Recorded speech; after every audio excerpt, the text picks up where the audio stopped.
প্রথম যে অঙ্কটা ছিল, এক দাগ, লাল পেনে মেলাবে সবাই। 1,4,7,23 ভাগ 100।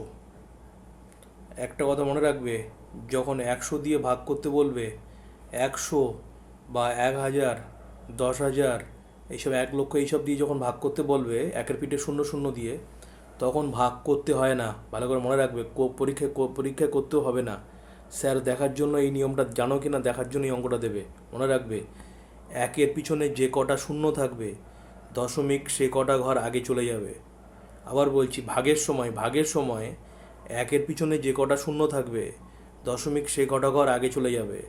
তাহলে উত্তর কি হবে? দেখো, একের পিঠে দুটো শূন্য, দশমিক দুটো সংখ্যা আগে চলে যাবে। তাহলে কি হবে? 1,4,7,23 আমি বোঝানোর জন্য এটা করলাম। দু ঘর আগে, এটা করতে হবে না, এটা ডাইরেক্ট করবে। তাহলে 1,4723 এটা উত্তর হবে। কার কার মিলেছে হাত উঁচু করে জানাবে। Very good. তাহলে ভাগের সময় সামনে চলে যায়। এবার দেখো পরের অঙ্কটা, দেখো মন দিয়ে। দুদাগ দুদাগ কি আছে? 0.005 গুণ 100। দেখো, যখন এবার 100 দিয়ে যখন বা একের পিঠে শূন্য শূন্য দিয়ে যখন গুণ হবে, তখন ভাগের সময় দেখলে দশমিক আগে চলে যায়, গুণের সময় দশমিক পিছন দিকে চলে যায়। তাহলে একের পিঠে যে কটা শূন্য থাকবে, দশমিক সে কটা সংখ্যা পিছনে চলে যাবে। এই যে, তাহলে সে কটা পিছনে চলে যাবে। তোমাদের বোঝানোর জন্য আমি এই লাইনটা করছি, না হলে তোমাদের ডাইরেক্ট করার দরকার নেই। এখানে একের পিঠে দুটো শূন্য, তাহলে দশমিক দুটো সংখ্যা আগে পিছনে চলে যাবে আর কি, আগে না পিছনে। তাহলে কি হবে? 0 দশমিক, এই 0,0,0,05। এই সামনের শূন্যর তো কোনো দাম নেই, থাকা না থাকা সমান দশমিকের আগের। ঠিক আছে, এবার মনে রাখবে, এই দশমিকের আগে শূন্যের কোনো দাম নেই, দেওয়া না দেওয়া সমান। তাহলে ফাইনাল আনসার হলো 0.5। কার কার মিলেছে হাত উঁচু করে জানাবে যে স্যার আপনার সাথে মিলেছে আমার। তাহলে এইভাবে ভাগের সময় সামনের দিকে, গুণের সময় পিছন দিকে যাবে। এই হলো নিয়ম। এবার দেখো 3 দাগের অঙ্ক ভালো করে বুঝবে। 3 দাগের অঙ্কটা কি আছে? 1,2,34 ভাগ, একের পিঠে কটা শূন্য? 1, 2, 3টে শূন্য। তাহলে এক্ষুনি তোমাদের বললাম, ভাগের সময় একের পিঠে 3টে শূন্য থাকলে দশমিক 3 ঘর আগে চলে যায়। ভালো করে দেখবে। তাহলে 1, 2,34, 3 ঘর আগে। একটা ঘর, একটা সংখ্যা, দুটো সংখ্যা আর একটা সংখ্যা নেই। দেখো, 3টে শূন্য আছে, কিন্তু 3টে সংখ্যা লাগবে, দুটো আছে। তাহলে আর একটা নেই মানে কি দিতে হবে? শূন্য দিয়ে তার আগে দশমিক। তাহলে উত্তর কি হবে? 0.0123 কার কার মিলেছে হাত উঁচু করে জানাবে। তাহলে তো দশমিকের আগে যে কটা, একের পিঠে যে কটা শূন্য, দশমিক সে কটা ঘর আগে চলে যাবে এর সময়, ভাগের সময়। গুণের সময় পিছন দিকে চলে যায়। ঠিক আছে, তাহলে এই 3 দাগ হয়ে গেল। এবার দেখো 4 দাগ, ভালো করে বুঝবে। 4 দাগের অঙ্ক দেখো। 4 দাগ 4 দাগের অঙ্ক হচ্ছে 0.012 গুণ, একের পিঠে কটা শূন্য? একটা, দুটো, তিনটে, চারটে। তাহলে কি বলেছে একটু আগে? একের পিঠে যে কটা শূন্য, গুণের সময় দশমিক সে কটা ঘর পিছনে চলে যায়। তা দেখবে 0.012 আছে, এখানে একটা শূন্য, দুটো শূন্য, তিনটে, চারটে, দশমিক 4 ঘর পিছনে, 1 ঘর, 2 ঘর, 3 ঘর, আর একটা নেই মানে শূন্য দিয়ে তারপরে দশমিক এখানে চলে আসবে। তাহলে উত্তর কি হবে? 0,1,2,0। এই এই দশমিকটা দেওয়া না দেওয়া সমান। কেন না দেওয়া না দেওয়া সমান? মনে রাখবে বা খাতায় লিখে নেবে, কোনো সংখ্যার পিছনে কিছু নেই মানে দশমিক থাকে। ধরো 2, এই 2-এর দশমিক নেই মানে কোথায় আছে? পেছনে আছে, এখানে থাকে এটা। ঠিক আছে, পরে যখন দশমিকের যোগ বিয়োগ করবে যখন, তখন দেখতে পাবে দশমিক থাকে এখানে। ঠিক আছে, এরপরে কিছুক্ষণ পরেই দেখতে পাবে একটা অঙ্কের মধ্যে, দেখবে এরকম রয়েছে। এই ধরো 100, একটা অঙ্ক রয়েছে, দেখবে একটু শেষের যে অঙ্কটা 100, দশমিক নেই মানে কোথায় আছে? পেছনে। তারপরে অসংখ্য শূন্য থাকে, তা আমি আমার প্রয়োজনে দুটো শূন্য নিতে পারি। তাহলে মনে রাখবে, কোনো সংখ্যার দশমিক নেই মানে পিছনে থাকে। তাই এখানে দেওয়া না দেওয়া সমান। আর এই সামনের শূন্যের কোনো দাম নেই। ধরো 2, 2 আর বলো তো, 2 আর এই 0, 2 একই তো ব্যাপার। সামনের শূন্যের কোনো দাম নেই। যদি 2-এর পিছনে একটা শূন্য দিই তবে 20 হবে, এর দাম আছে।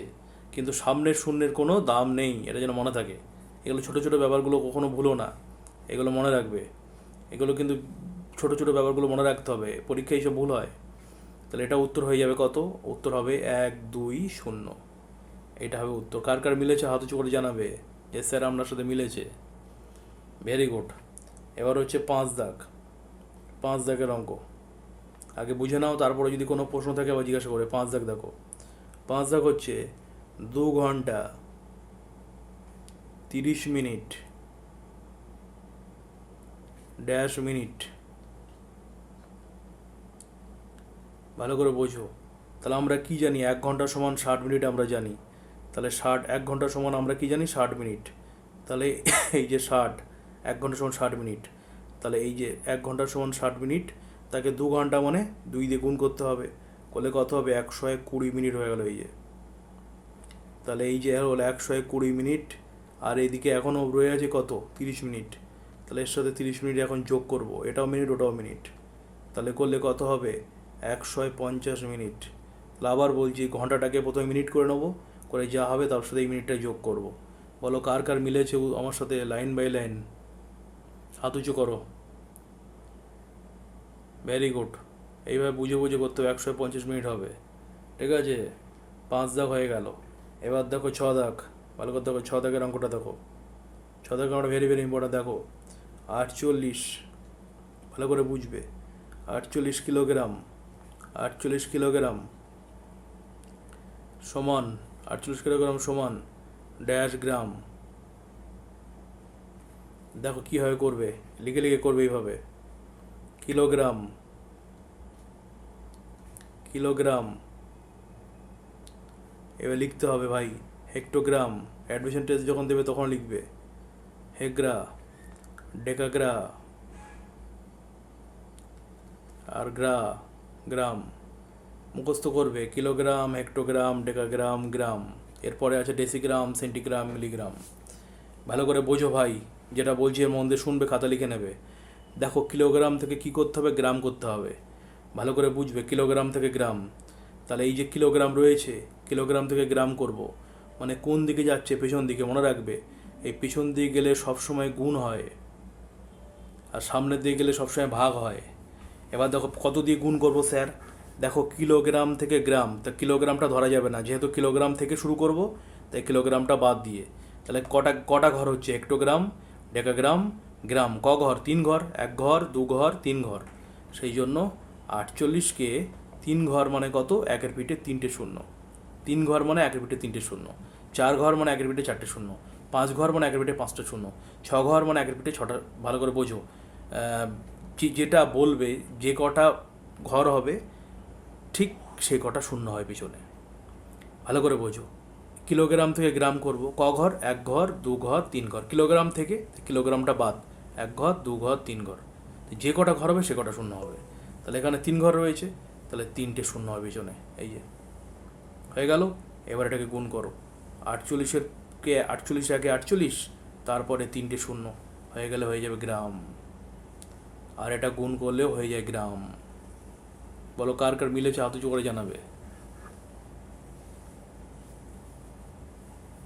যার যার মিলেছে হাত উঁচু জানাবে, যার মেলেনি ঠিক করো। তাহলে কিলোগ্রাম থেকে গ্রাম করব, ক ঘর? 1 ঘর, 2 ঘর, 3 ঘর। তাহলে 1-এর পিঠে 3টে শূন্য দিয়ে গুণ করতে হয়, পিছন দিয়ে গেলে গুণ হয়। বোঝা গেছে? আরেকভাবে করা যেতে পারে, এই কিলোগ্রামের ঘরে 48 লিখে পিছনে 3টে শূন্য দিয়ে দিতে পারো। এই 3টে শূন্য কেন হলো? এই যে গুণ করতে হবে তাই। বলো বোঝা গেছে? ইয়েস অর নো হলে হাত উঁচু করে জানাও হয়েছে কিনা, মিলেছে কিনা। ঠিক আছে, ভেরি গুড। এবার দেখো 6 দাগের পর 7 দাগ। 7 দাগ দেখো। 7 দাগের অঙ্কটা দেখবে। 1, 2, 3 গ্রাম, ঠিক এর উল্টো, সমান ড্যাশ কিলোগ্রাম। দেখো গ্রাম থেকে কিলোগ্রাম কোথাও একটা উল্টো অঙ্ক দেখতে পাচ্ছ, আগেরটা থেকে উল্টো। তা লিখে ফেলো গ্রাম থেকে কিলোগ্রাম। এই যে কিলোগ্রাম, দেখো কিলোগ্রাম, হেক্টোগ্রাম, ভালো করে বুঝবে, ডেকাগ্রাম, কিলোগ্রাম, হেক্টোগ্রাম, ডেকাগ্রাম, আর গ্রাম। দেখো ভাই, এই অঙ্কটা আগের থেকে সম্পূর্ণ আলাদা। এই অঙ্কটা কী করতে হচ্ছে?